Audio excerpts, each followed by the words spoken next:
আসসালামু আলাইকুম। Bangladesh election commission postal ballot election priority. আমি আপনাদেরকে আজকে আমরা কিভাবে নতুন যারা বাংলাদেশে এই নাগরিক বিদেশের মাটিতে অবস্থান করতেছি, আমরা বিদেশের মাটিতে বসে এই প্রথম 2026 সালের ফেব্রুয়ারির 12 তারিখ ইলেকশনে আমরা ভোট দিব। এখানে আমাদের এবারে একটি নতুন বোর্ড অ্যাড হয়েছে, তো আমি আপনাদেরকে দেখানোর চেষ্টা করব, সবাইকে সম্পৃক্ত করার জন্য, শেয়ার করার জন্য কিভাবে আমরা ভোট দিব, অংশগ্রহণ করব। আপনারা যারা যারা ব্যালট পেপার গ্রহণ করেছেন, আপনাদের প্রত্যেকের বাসায় এরকম আপনাদের স্ব ঠিকানায় এরকম একটি কাগজ এনভেলপ আপনারা পেয়েছেন। এনভেলপটা যখন ওপেন করবেন, ওপেন করার পরে আপনারা কি দেখতে পারবেন সেটা এখন দেখাবো। আপনারা এরকম একটা কাগজ পাবেন যেখানে ত্রয়োদশ জাতীয় সংসদ নির্বাচন ও গণভোট 2026 পোস্টাল ব্যালট পেপার এই ধরনের একটা এনভেলপ পাবেন। আরেকটি এনভেলপ পাবেন আপনারা এই ধরনের হলুদ এনভেলপ। এখানে যেই হলুদ এনভেলপটার ভিতরে আপনি আপনার হ্যাঁ ভোট এবং না ভোট অথবা জাতীয় নির্বাচনের আপনার মনোনীত প্রার্থীর যে ভোট দিবেন, সমস্ত কাগজগুলা এই এনভেলপটার ভিতরে দিবেন। তার আগে এটার ভিতরে সমস্ত কাগজগুলো ঢোকাবেন, এটার ভিতরে যাবে। এটার ভিতরে ঢুকাইয়ে আপনি এই কাগজটা খুলে এটা লাগাই দিবেন আপনার নিয়ারেস্ট, আপনার কাছে কিনারে যেই পোস্ট অফিস আছে, আপনার পোস্ট অফিসে আপনি পাঠিয়ে দিবেন, আপনার কোনো টাকা লাগবে না। আসি এবারে বিস্তারিত ডিটেলসে যেটা এবারের ভোটের জন্য ফরম নাম্বার 2 গণভোট পোস্টাল ব্যালট পেপার গণভোট। আপনি কি জুলাই জাতীয় সনদ সংবিধান সংস্কার বাস্তবায়ন আদেশ 2025 এবং জুলাই জাতীয় সনদে লিপিবদ্ধ সংবিধান সংস্কার সম্পর্কিত নিম্নলিখিত প্রস্তাবসমূহের প্রতি আপনার সম্মতি জ্ঞাপন করিতেছেন, হ্যাঁ অথবা না? আপনি এখানে ভোট দিলে, হ্যাঁ ভোট দিলে কি পাবেন, যেমন নির্বাচনকালীন তত্ত্বাবধায়ক সরকার, নির্বাচন কমিশন এবং অন্যান্য সংবিধান প্রতিষ্ঠান জুলাই সনদে বর্ণিত প্রক্রিয়ার আলোকে গঠন করা হইবে। আগামী জাতীয় সংসদ হইবে দুই কক্ষ বিশিষ্ট ও জাতীয় সংসদ নির্বাচনের দলগুলোর প্রাপ্ত ভোটের অনুপাতে 100 সদস্য বিশিষ্ট একটি উচ্চকক্ষ গঠিত হইবে এবং সংবিধান সংশোধন করিতে হইলে উচ্চকক্ষের সংখ্যাগরিষ্ঠ সদস্যের অনুমোদন দরকার হইবে। সংসদে নারী প্রতিনিধিত্ব বৃদ্ধি, বিরোধী দল হইতে ডেপুটি স্পিকার ও সংসদীয় কমিটির সভাপতি নির্বাচন, মৌলিক অধিকার, বিচার বিভাগ স্বাধীনতা, স্থানীয় সরকার, প্রধানমন্ত্রীর মেয়াদ, রাষ্ট্রপতির ক্ষমতা সহ তফসিলে বর্ণিত যে 30টি বিষয় জুলাই জাতীয় সনদে ঐক্যমত হইয়াছে, সেগুলো বাস্তবায়নে আগামী সংসদ নির্বাচনে বিজয়ী রাজনৈতিক দলগুলো বাধ্য থাকিবে। জুলাই জাতীয় সনদে বর্ণিত অপরাপর সংস্কার রাজনৈতিক দলগুলোর প্রতিশ্রুতি অনুসারে বাস্তবায়ন করা হইবে। হ্যাঁ এবং না।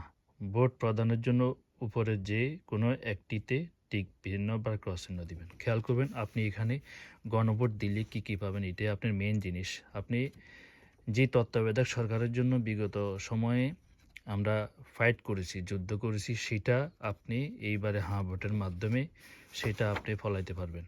এবং নির্বাচন কমিশন ও অন্যান্য সাংবিধানিক প্রতিষ্ঠানগুলো জুলাই সনদের প্রক্রিয়ার আলোকে গঠন করা হইবে। আগামী জাতীয় সংসদে 2 কক্ষ বিশিষ্ট জাতীয় সংসদ নির্বাচনের দলগুলোর প্রাপ্ত ভোটের অনুপাতে 100 সদস্য বিশিষ্ট উচ্চকক্ষ গঠিত হইবে। খেয়াল করবেন, যে ভোট পাইবে প্রত্যেক দলগুলো তার প্রাপ্ত ভোটের উপরে আপনার উচ্চকক্ষে একটা সংসদ হবে, ওই উচ্চকক্ষে 100 জন সংসদ সদস্য হবে। তো আপনি ভালো করে পড়বেন এগুলা, অবশ্যই আপনার এই ভোটের জন্য প্রতিফলন ঘটে। ভোটের প্রক্রিয়া গেল, আপনি অবশ্যই এখানে হ্যাঁ ভোটে, এখানে শুধু আপনি একটা কলমে টিক চিহ্ন দিয়ে দিবেন, বেশি কিছু দিবেন না এক জায়গায়। এখানে ভোটদাতার জন্য নির্দেশাবলী সাদা কাগজটাতে আপনি যখন ওপেন করবেন, কার্যক্রম শুরু করবেন, আপনি অবশ্যই এখানে যে কিউআর কোড আছে, এই আমি আঙ্গুল দিয়ে চাপ দিয়ে ধরে রাখছি, এই কিউআর কোড আপনি স্ক্যান করবেন। স্ক্যান করার পরে আপনি ভোট দিতে পারবেন। স্ক্যান করান ছাড়া, মোবাইলে স্ক্যান করান ছাড়া তার আগে আপনি অবশ্যই আপনার পোস্টাল বোর্ডে যে অ্যাপ আছে অ্যাপটা ওপেন করবেন। অ্যাপটা ওপেন করার পরে এই স্ক্যান করবেন এখানে। তারপরে আপনি এখানে এটা পড়বেন, এখানে বিস্তারিত দেওয়া আছে আপনি কীভাবে ভোট দিতে পারবেন। যেমন ডাক হইতে পাইয়া কিউআর কোড স্ক্যান করুন এবং পোস্টাল ভোট বিডি মোবাইল অ্যাপে নির্দেশ অনুসার করুন। প্রেরিত ক্রয়োদশ জাতীয় সংসদ নির্বাচনে ব্যালট পেপার সকল প্রতীক মুদ্রিত হইয়াছে, যাহার প্রতিটি প্রতীকের পাশে ফাঁকা ঘর রইয়াছে। নির্বাচন কমিশন ঘোষিত আপনার সংশ্লিষ্ট আসনের চূড়ান্ত প্রার্থী তালিকা ও প্রতীক নিশ্চিত হইয়া ভোট প্রদান করিবেন। আপনার যে আসনে আপনি যে ভোটার, সে আসনে আপনার মনোনীত যাকে আপনি প্রার্থী আপনি ভোট দিবেন তার প্রত্যেকটা আলাদা আলাদা নাম্বার মার্কা দেওয়া আছে। এখানে যেরকম মার্কা দেওয়া আছে এরকম মার্কা আছে। নির্বাচন কমিশন কর্তৃক আসন অনুযায়ী ব্যবস্থা জাতীয় সংসদ নির্বাচন চূড়ান্ত প্রার্থী তালিকা প্রতীক নিশ্চিত হইয়া যেভাবে দিবেন আপনি এভাবে টিক চিহ্ন দিবেন। দেখেন এভাবে টিক চিহ্ন দিবেন, এভাবে যেমন হ্যাঁ ভোটের জন্য 6 নম্বরে দেওয়া আছে এভাবে টিক চিহ্ন দিবেন। আপনি ভোট দেওয়ার পরে কোনো ছবি তুলবেন না, কাউকে কোনো দেখাবেন না, এটা আইনের দণ্ডনীয় অপরাধ, তাহলে আপনার ভোট ক্যান্সেল হয়ে যেতে পারে, খেয়াল করবেন। বিপরীত পৃষ্ঠায় ফর্ম 8 ঘোষণাপত্র পড়িয়া বুঝিয়া স্বাক্ষর করিবেন। যারা সিগনেচার করতে পারেন না, যারা বুঝতে পারেন না, কারো সাহায্যে যদি নেন সেখানে তার সিগনেচার নিতে হবে যিনি সাক্ষী ছিলেন। এখানে বিস্তারিত আপনার ফর্মটা পড়বেন, 10 নম্বর পর্যন্ত অপর পৃষ্ঠায় আছে। এখানে অবশ্যই আপনি এখানে যে কোড নাম্বারটা আছে ক্রমিক নাম্বার, এই ক্রমিক নাম্বারটা এখানে লিখবেন। আর এখানে আপনার কোনো কিছু লিখতে হবে না, যারা লিখতে পারেন না সিগনেচার করতে পারেন না তাদের জন্য এই অংশটা। আর না হলে আপনার স্বাক্ষর এবং ভোটদাতার নাম, জাতীয় পরিচয়পত্রের নাম্বার এখানে লিখবেন। এখানে আপনি সিগনেচার লিখবেন, 21 তারিখ থেকে আপনি ভোট দিতে পারবেন। এটা হলো নাম্বার 2। ব্যালট পেপার জাতীয় সংসদ নির্বাচনের প্রত্যেকটা এখানে কিন্তু ক্রমিক নাম্বার দেওয়া আছে। দেখুন আপনার যে মার্কাগুলো আপনি খুঁজে নেবেন, অথবা অবশ্যই আপনি আপনার মার্কা সম্বন্ধে অবগত আছেন, কারণ যে দলে সাপোর্ট করেন প্রত্যেকের মার্কা আছে, মার্কাতে আপনি টিক চিহ্ন দিবেন।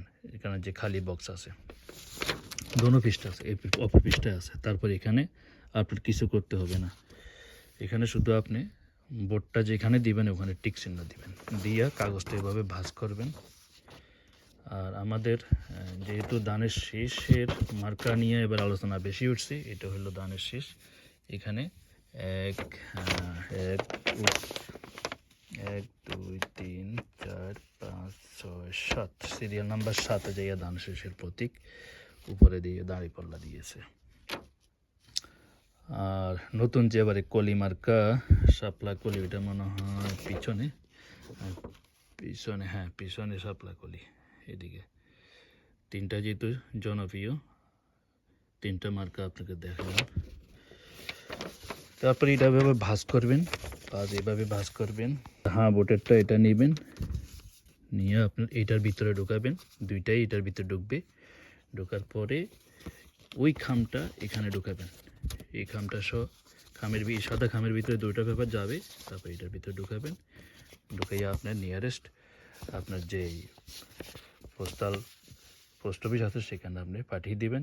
এই হলো আপনার এবারের প্রথম বাংলাদেশ সরকার যে ভোট দেওয়ার অপশন চালু করছে, আপনি এখানে ভোট দিতে পারবেন এই প্রক্রিয়ায়। ধন্যবাদ সবাইকে, সবাই ভালো থাকেন।